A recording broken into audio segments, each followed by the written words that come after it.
Good afternoon दोस्तों। जैसा कि ये आरआरबी जेई 2024 सीबीटी वन के लिए आया हुआ है, तो हम आपको क्वेश्चन रिवीजन करवा रहे हैं। देखिए यहाँ पे तो कुछ कुछ क्वेश्चन आया हुआ है हमारा। पॉलिटी से पूरा टोटल क्वेश्चन है हमारा 50 क्वेश्चन है। सब स्टैंडर्ड क्वेश्चन है जो बहुत ही इंपॉर्टेंट रखता है। मेजर पोर्शन आपका सीबीटी वन का कवर करेगा, जो आपको बहुत सारे एग्जाम में क्वेश्चन देखने पड़ेगा डिट्टो। तो हम रिवीजन करते हैं, तो आपका रिवीजन होगा। चलते हैं, पहला question, beautiful question. Which of the following exercise the most profound influence in framing of India constitution. तो सबसे पहले इसका आंसर क्या है? The government of India act 1935।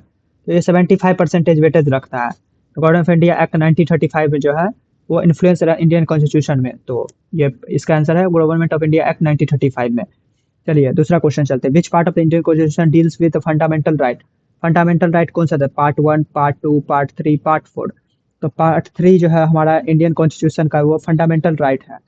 तो फंडामेंटल राइट बहुत ही ज़्यादा इंपॉर्टेंट है कोई भी पर्सन के लिविंग के लिए। जिस टाइम वो कवर करता है ह्यूमन बींग्स का इक्वली राइट के लिए। तो यह सुप्रीम कोर्ट के द्वारा दिया गया है। तो पार्ट थर्ड हमारा फंडामेंटल राइट के लिए आ जाएगा। चलिए तीसरा क्वेश्चन चलते हैं। The preamble to the constitution declare India as the sovereign socialist secular democratic republic. S S याद रखना, SSSDR ऐसे याद रखना है। Sovereign secular socialist democratic republic SSDR याद इसे याद रखना है। जो ऑप्शन में आएगा टिक कर देंगे, समझ रहे हैं। The power to the carve out of a new state is vested in. तो नया स्टेट बनाने का पावर किसके पास है? पार्लियामेंट के पास है। तो याद रखना है हमें, पार्लियामेंट होता है। तो पॉलिटी का क्वेश्चन है। तो अब चलिए नेक्स्ट क्वेश्चन फिफ्थ पे चलते हैं। Council of minister has to resign if a non confidence motion is pass with the majority of the member of. तो नॉन कॉन्फिडेंस वाला तो को किसके द्वारा पास किया जाएगा? लोकसभा। तो लोकसभा ही के द्वारा पास किया जाता है नॉन कॉन्फिडेंस मोशन को। तो याद रखना है, नो कॉन्फिडेंस मोशन किससे पास किया जाता है? लोकसभा पे। तो public PIL, public interest litigation में भी लिंक विथ किसमें? Judicial activism. किसके द्वारा है? Public interest litigation is link with किससे? Judicial activism. समझ रहे हैं। चलिए नेक्स्ट स्लाइड पे चलते हैं। क्वेश्चन नंबर अब 7 पे आ जाते हैं। The constitution assembly that finally framed Indian constitution was set up in the cabinet mission plan 1946। ये हमारा आंसर होगा। तो फिर से देखते हैं। The constitution assembly that finally frame Indian constitution was set up under cabinet mission 1946 में हुआ था, उसी के द्वारा सेटअप हुआ है।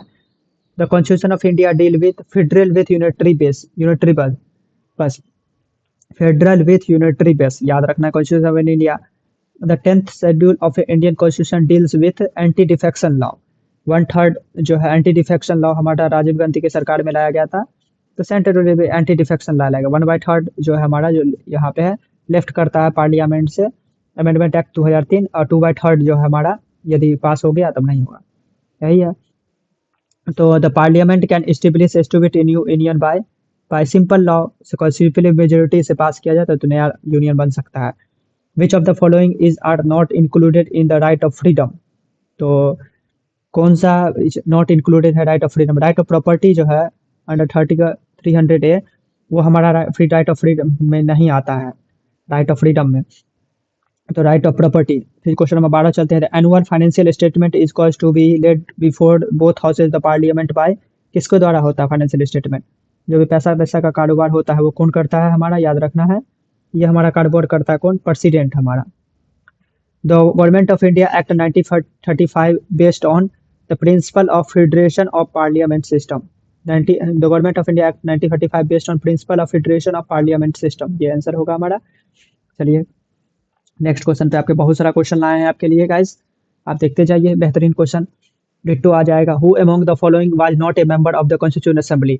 सरदार वल्लभ भाई पटेल, आचार्य JB कृपयानी, जयप्रकाश नारायण, KM। तो कौन सा हमारा आ जाएगा? सरदार वल्लभ भाई पटेल गलत, आचार्य JB कृपयानी गलत, KM मुंशी गलत, जयप्रकाश नारायण जो है कॉन्स्टिट्यूशन असेंबली वार्ड नहीं थे वो। बाकी सब तो थे ही, सरदार वल्लभ पटेल, JB KM मुंशी, जयप्रकाश नारायण नहीं थे। JP आंदोलन के नाम भी जाना जाता है कॉन्स्टिट्यूशन में, ये JP जयप्रकाश नारायण बहुत बड़े हैं बिहार के लिए, जयप्रकाश नारायण जो है। Which of the following is not a constitution body.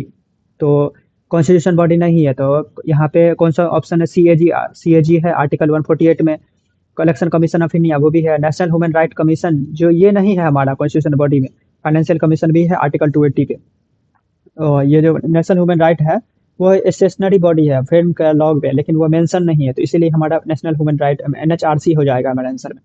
The part 4 of the constitution of India deals with, part 4 है आर्टिकल कॉन्स्टिट्यूशन ऑफ इंडिया किससे डील करता है? Directive principle of state policy, याद रखना है। Directive principle of state particle 4 article 36 to 51 में।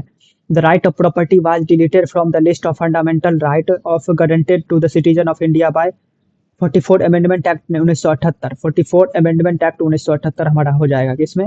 The right of freedom, right of property was declared as the list of fundamental right were guaranteed to the citizen of India. 44 amendment act 1978 हमारा answer होगा।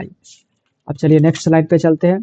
कितना बेहतरीन सब question है, आप देखिए बहुत ही ब्यूटीफुल फ्रेम क्वेश्चन सब है। हाउ क्या लिखा? How can the contemporary auditor general of India can be remove in president according to the procedure mentioned in the constitution. यह जो कंप्यूटर ऑडिटोरियल जेएमडी है, तो वो कैसे हटाया जा सकता है? वो प्रेसिडेंट के जैसा संविधान में लिखा हो तो वो होगा हमारा, समझ रहे हैं। The supreme court was set up by regulating act 1773 में हुआ था, फाइनली 1774 में एस कलकत्ता में सेरीज अली इम्प्लाई के बेसिस पे हुआ था। तो स्टेब्लिशिंग एक्ट 1773 हमारा होगा इसका आंसर, कलकत्ता में हुआ था, तो ये हुआ था।